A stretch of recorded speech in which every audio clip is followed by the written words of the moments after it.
So the 70th question we have about economy and basic terminologies involved in economy. हमारे पास चार ऐसी terminology हैं: commercial paper, certificate of deposit, call money और zero coupon bond. इनके बारे में पूछा गया है, तो एक एक करके सभी को डिस्कस करते हैं। Commercial paper is a short term unsecured promissory note. Okay. Certificate of deposit is a long term instrument issued by Reserve Bank of India to a corporation. Call money is a short term finance used for interbank transaction, and zero coupon bonds are interest bearing short term bonds issued by scheduled commercial banks to corporations. पहले zero coupon bond को समझते हैं। पहले bond को ही समझ लेते हैं क्या होता है। बॉन्ड में क्या होता है,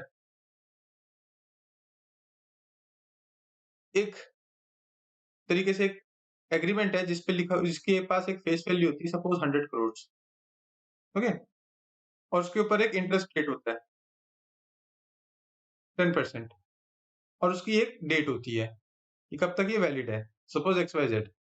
तो जो भी गवर्नमेंट ऑफ इंडिया कभी भी जब ये बॉन्ड इश्यू करती है, ओके, इसके रिटर्न में इन्वेस्टर से वो पैसा लेती है। Investor gives money to government of India. यहाँ पे इस केस में 100 करोड़ देगा, उसके बदले में ये बॉन्ड ले लेगा। In return government of India उसको इंटरेस्ट देती रहेगी जब तक की डेट है, और डेट के बाद इन्वेस्टर आ सकता है और बॉन्ड को गवर्नमेंट ऑफ इंडिया के पास दोबारा सबमिट कर सकता है and can ask for 100 crore, जो भी उसकी फेस वैल्यू थी बॉन्ड की। This is how normal bond functions. But the question is about zero coupon bond. In zero coupon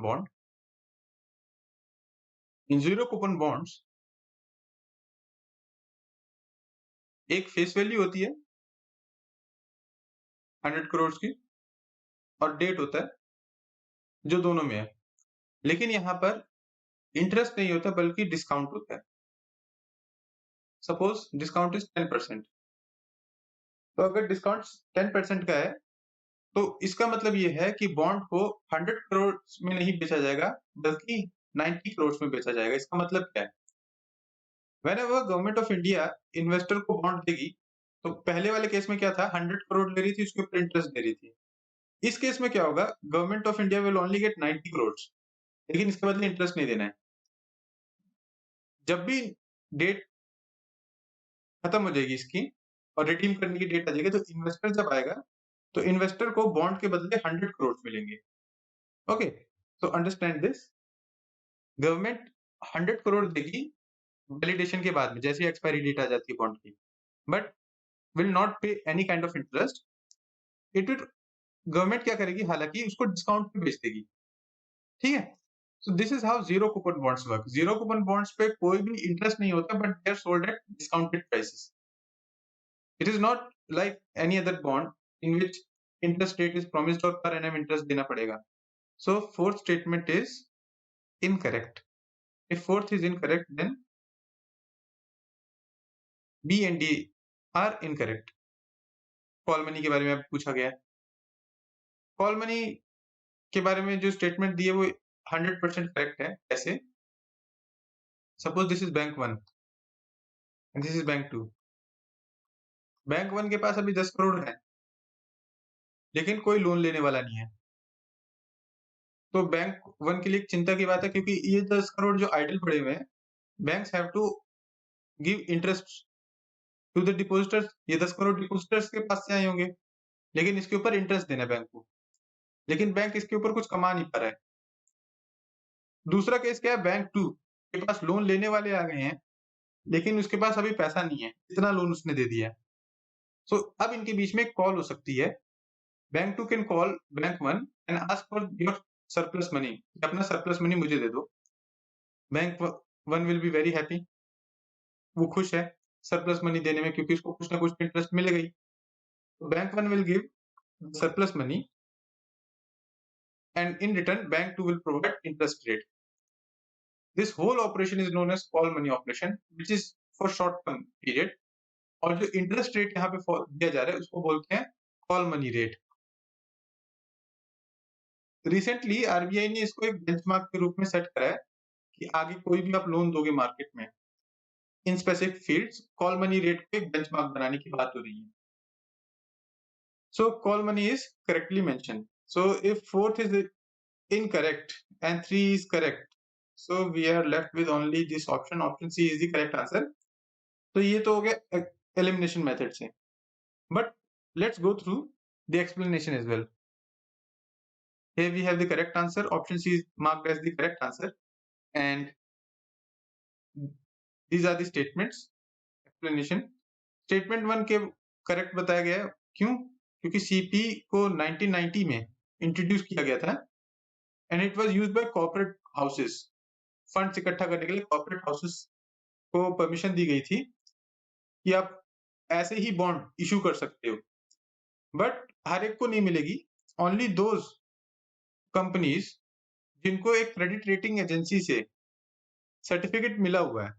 बहुत सारी क्रेडिट रेटिंग एजेंसीज होती हैं जो सर्टिफिकेट देती है कि सिक्योर्ड है, अनसिक्योर्ड है, and they categorise on the basis of AAA, AB, A+.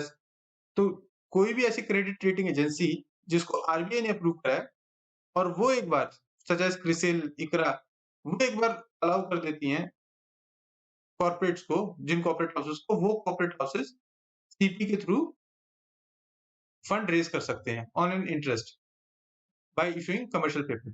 तो statement 1 is correct. Statement 2 is incorrect. Certificate of deposit, सबसे पहली बात है RBI कोई भी बॉन्ड इशू कॉर्पोरेट हाउसेस को फंड करने के लिए नहीं करता है.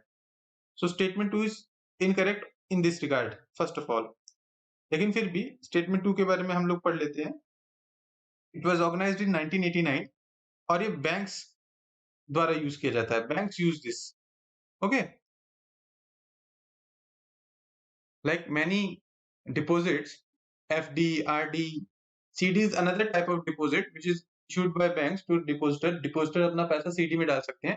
Only difference between FD and RD and CD is that FD, RD non tradable है. आप अपनी FD किसी और को बेच नहीं सकते हो. You can however trade your CD. अपना सर्टिफिकेट ऑफ डिपॉजिट आप बेच सकते हो किसी दूसरे इन्वेस्टर को. तो this statement 2 was incorrect. Statement 1 was correct. Statement 3 is also correct, जैसा कि हम लोगों ने अभी एक्सप्लेनेशन में देखा. And statement 4 is also incorrect. ये भी हम लोगों ने अभी एक्सप्लेनेशन में देखा that these are not interest bearing rate but they are sold at discounted price. From where you can have the references of this question? Chapter 11, Indian Financial Market, from Ramesh Singh. Okay, so from this chapter you can find out all such instrument like treasury bill, certificate of deposit, CP, call money rate. इन सबको बारे में अच्छे से इसमें detail में इस chapter में बताया है. Go through this statement, go through this chapter, and you will find out about these instruments in detail. So this was our 70th question.